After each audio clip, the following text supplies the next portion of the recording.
Impact Family, impacting the world through healthy family. Shalom, sahabat Impact Family yang dikasih Tuhan.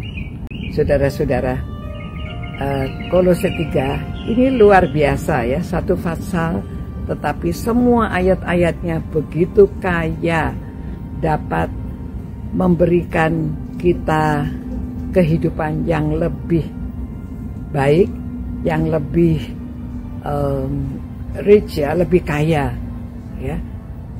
Di ayat ke-15 mengatakan, hendaklah damai sejahtera Kristus memerintah dalam hatimu, karena untuk itulah kamu telah dipanggil menjadi satu tubuh, dan bersyukurlah. Nah saudara, ayat sebelumnya mengatakan hendaklah kita ya mengenakan kasih sebagai pengikat yang mempersatukan dan menyempurnakan. Karena surat ini ditulis untuk gereja. Jadi kita sebagai gereja, ya saya gereja, saudara gereja, kita semuanya gereja. Jadi kalau sebagai gereja kita harus mempunyai kasih ya, kita harus mengenakan kasih, itu yang menyempurnakan. Dan kemudian kalau begitu kita bisa memiliki damai sejahtera Kristus memerintah dalam hati kita. Kalau kita punya kasih, kita bisa memiliki damai sejahtera. Saudara, apa yang kita cari dalam dunia ini? Kita mencari hidup damai. Aduh saudara, kalau ada peperangan. Mengapa ada peperangan? Karena orang saling membenci. Orang saling ingin menang sendiri. Yang satu mengatakan yang lain yang salah, yang satu mengatakan yang lain yang salah. Tidak ada berhentinya peperangan. Kita lihat ya, peperangan tidak selesai-selesai karena masing-masing merasa dirinya benar, dan orang yang bersalah merasa benar. Orang yang benar itu dikatakan dia yang bersalah, dia juga merasa dia yang benar. Jadi hayo terus saling membalas, tidak ada berhentinya. Ya. Sudah berapa ribu orang yang meninggal, masih tidak puas-puasnya, masih terus dilakukan. Karena mereka tidak memiliki damai sejahtera. Kalau benci, mana bisa punya damai sejahtera? Kalau kita tidak dibungkus dengan kasih, mana bisa ada damai sejahtera? Jadi, kalau kita sudah di dalam Kristus, hendaklah damai sejahtera Kristus itu memerintah dalam hati kita, ya. Dan untuk itulah kita dipanggil untuk menjadi satu tubuh. Kita menjadi gereja, kita menjadi tubuh Kristus, harus memiliki damai sejahtera, ya. Karena untuk itu kita dipanggil.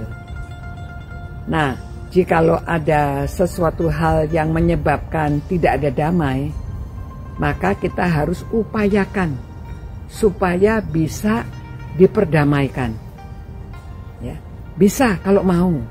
Nah jadi yang penting itu ada kemauan dari dalam diri seseorang untuk berdamai. Ya memang Tuhan Yesus mengatakan kalau ada dua orang yang berselisih paham, dua orang yang tidak berbaikan atau ada kesalahan, harus mereka berdua bisa berdamai. Kalau tidak, panggil seorang ya untuk mendamaikan. Kalau tidak bisa, mungkin 4-5 orang untuk mendamaikan. Saudara, harusnya bisa. Ya, kalau di dalam diri kita percaya dan kita menyerahkan masalah kita ke dalam tangan Tuhan, kita bisa. Tidak ada yang tidak bisa bagi Tuhan, tidak ada yang mustahil. Namun, sama seperti Maria, kalau kita mengatakan, akulah hambamu, jadilah seperti yang kau kehendaki. Bisa, ya, apa saja bisa dilakukan. Tetapi kalau tidak menyerah, tidak menyerahkan diri, tidak bisa. Seseorang yang sakit, dia pasrah kepada dokter. Ya dokter, kalau dia mau dioperasi, mau disesar, kalau dia tidak berserah kepada dokternya, apa bisa dokter melakukan? Tidak bisa. Itu sebabnya.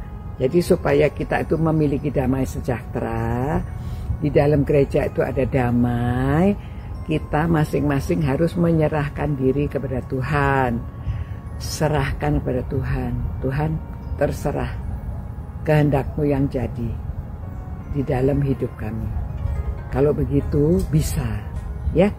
Karena kalau kita tetap mau mengikuti kemauan sendiri, tidak bisa.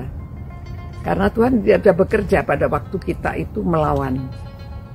Atau Tuhan tidak mau bekerja kalau kita lepaskan, pasrah, ya, sama seperti seorang yang pasrah mau dioperasi kepada dokter. Kalau dia memberontak, nggak bisa, dokter nggak bisa mengoperasi. Itu sebabnya dikasih obat bius supaya dia diam, ya.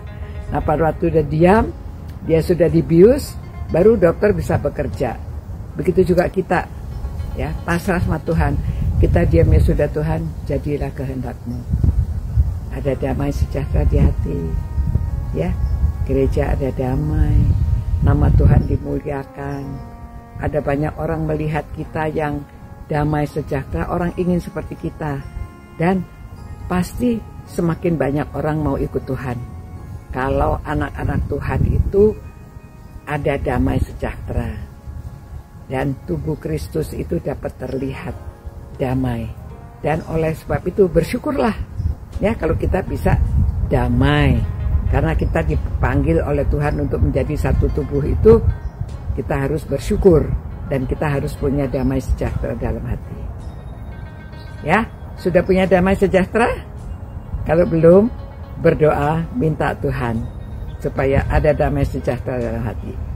Tuhan, terima kasih Tuhan, karena Engkau murah hati. Kalau kami minta, Engkau memberi. Oleh sebab itu Tuhan, kami memohon ada damai sejahtera dalam hati saya, dalam hati semua orang yang sedang merenungkan firman-Mu ini, supaya gereja-Mu ditinggikan, Engkau ditinggikan, salib Kristus ditinggikan, dan banyak orang yang mau datang kepadamu Tuhan. Terima kasih Tuhan. Dalam nama Yesus kami berdoa, yang sudah memberikan damai sejahtera dalam hati kami. Kami mohonkan semua ini. Amin. Ya, saudara-saudara, mari kita semuanya miliki damai sejahtera, supaya semua orang di sekeliling kita tertular memiliki damai sejahtera. Sampai jumpa pula. God bless you. Jadilah berkat juga di mana saudara berada. Ciao. Impact Family, impacting the world through healthy family.